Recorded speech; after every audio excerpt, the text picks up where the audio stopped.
Hey guys, jexamwolfexia here, and today is going to be the first review of possibly 6 reviews going up today, or this week. I'm probably going to do 2 or 3 today, probably 2 today. Um, Actually 5 reviews, because I'm going to combine 2 kits from Gundam Age into one, the Gen OS and the Gen OS Custom. They don't have that much they don't have that much to differentiate. However, I'd like to do numbers 1 and 5, the Titus and the normal together. However, they're not next to each other, so I'm not going to do that, because I am going to do the reviews in order. The Gen OSs, I can just do them because they're numbers 3 and 4, so yeah. So anyway, yeah. Oh, and by the way, I'm up to date on Gundam Age now, and I have to say, I'm really looking forward to this Sunday or this Monday, so we can see what Dezel is planning. Now, I have 2 theories for what he's planning. He's either going to kill my enthusiasm about the Zetus R that I saw, because I thought the Zetus R was freaking amazing, or he's going to pull the biggest dick move we've seen in Gundam Age so far, and put Yurine, I think her name is, the girl that Flip met in the first, like, when she ran away from the Gundam. That girl, he's going to take her in his cockpit, and sort of have her just be there like, yeah, you can't stab me in the chest, because I have your girlfriend here. And then Flip's gonna be like, Arrgh! Must save everyone. And then, yeah, and then we all know she's probably gonna die. Because Emily has sort of this conflict with that, so we all know how that one's gonna be resolved now. And because he said to the guy right before they left, Eugene needs a family, and like that. So we all know she's not gonna get a family. We all know she's gonna die. I hope I'm wrong, because I hate when that happens. Like, you get to know a character, and then they kill him off, but it's probably gonna happen. Then, after she dies, we're gonna get into Transforming Generation 2. Yeah. My Gundam Age collection may be incomplete from that point on, depending on how they handle the sort of power variation of the Age 1.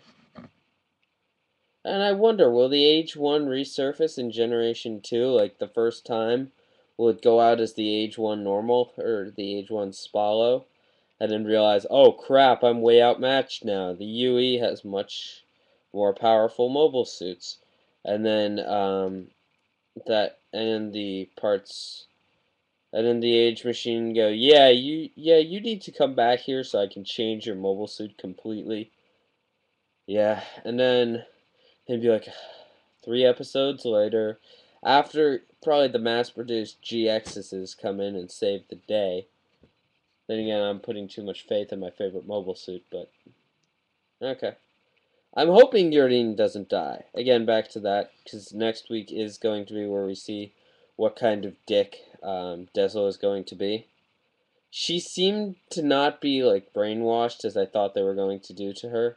So what I can see is if they do the Zetus R, that, like, she gets out of Dezel's control range, and then, like when Dezel and Foot are fighting, she just, like, either sacrifices herself to prevent Dezel from landing a blow on Foot, which again would result in her dying, or uses the Zetus sword to block one of his blows, probably. Or Foot just kicks Dezel's butt, and then the Zetus R just turns on its own military. Which, I mean, judging by the way those things are built, I think they may have a self-destruct system in there. But yeah. I don't know. Anyway, enough of that. Wow, yawn. So anyway, on to the actual review. The age 1 normal. Here he is. Decent model. It's a basic Gundam. I mean, the only reason I don't like this guy is because he's not going to stand out on my shelf. Now, I may have told you guys this already, but none of my age 1s so far, my Titus, I did the same thing. None of them have used the sticker for the chest. I'm saving those in case I get any of the advanced grades eventually. Probably not going to because I don't like the actual Gundam ages enough. I like the series enough to collect all the model kits, but I don't like the age Gundam enough. I'm just going to get the high grades. I don't need another one of him. Except if I do end up wanting to do some, like, ability to do limb swapping. But if that happens, I'll just get the 1 to 100ths. Because they're actually designed for that. And they do have a G-axis. I'll have to see if it has wolf fangs. If it does, then I'm getting those, definitely. But if it doesn't, then I'm just going to be like, nah. I am getting the 1 to 100th G-axis, though, probably. Even though it's an action figure and not a model. And when I get the age 1 normal, I'll probably get that special edition that comes with the, if I get the 1 to 100th age 1 normal, I'll probably get the special edition that comes with the age reader, the age device, so I can then do all of my advanced grades and the figures at that point, which will be fun. I would get the gauging Haro, but it's ridiculously expensive, and it's a freaking toy. I mean, I don't need any more of those things. Like, I'm not 11. I'm still a kid, and I still collect toys, but that thing just is way too meh for me. It doesn't apply to my interests as much as I would like it to, even, but whatever. Yeah, so, on to this guy. Now, what he has is, you look, his gun, the Dodds rifle. You can turn it into its other mode, where you flip this up and then pull the handle out. I don't know, I want to call this Suck It Dezel mode, but, because I freaking hate Dezel now. I know you guys are probably like, oh, get over it, you anime fanboy. But, oh man. But that's not it. It's just that Dezel is really sort of like turning out to be this big dick. I mean, you see him in the first movie, you're like, then you realize he's the main pilot of the UE, you're like, oh. And then you realize that he's this much of a dick, you're just like, yeah. Yeah, this character was funny at one time. But anyway, so then you can rip off the front of the Dodds rifle to have the Dodds pistol, which I bet this guy actually wished he could do when he fought the Bacto for the first time, so he wouldn't get arrested by much inferior mobile suits. In a story arc that was tedious and went on way too long,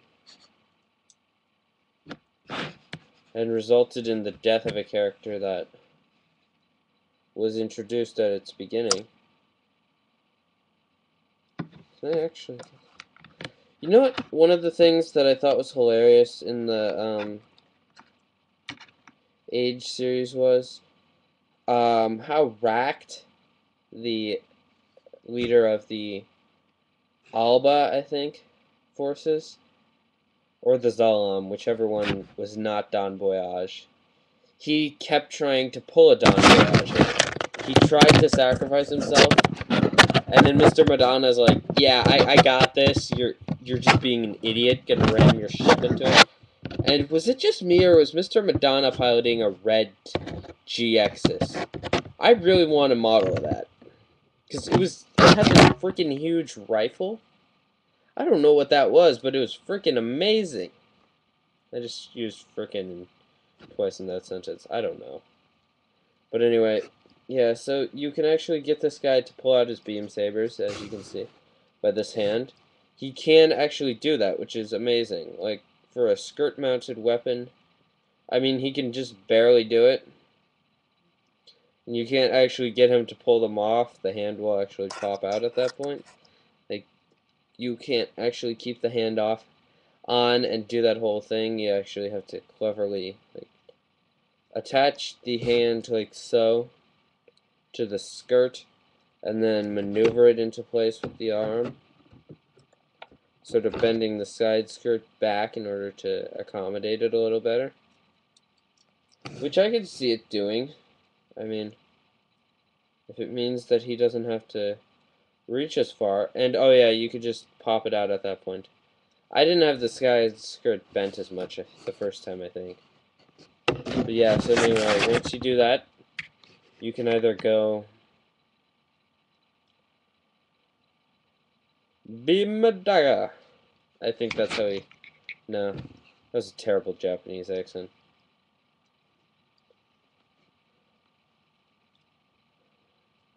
The only one I can actually do is Beam Javelin. For Beam Javelin. That even sounds relatively like the show.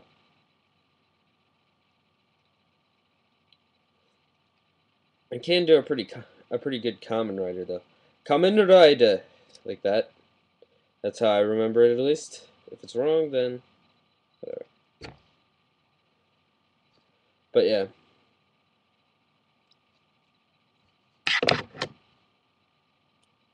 Why am I doing so many Japanese impersonations? And that was the beam saber, by the way. Sorry, I just kind of did it while I was ranting. Showed it to you. My brain is working so much faster than my body at this point. Yeah, now for the most spontaneous promo ever. Hey.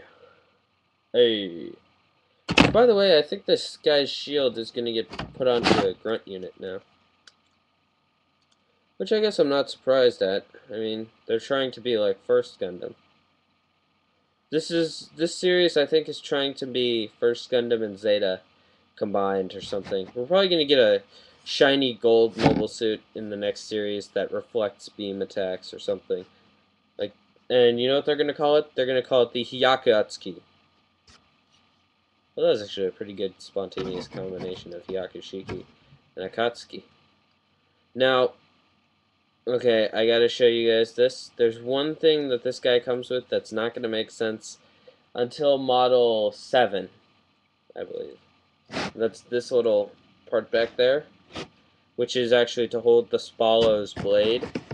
Kind of stupid that they had to put it in all of them, but I can also understand why Bandai did it.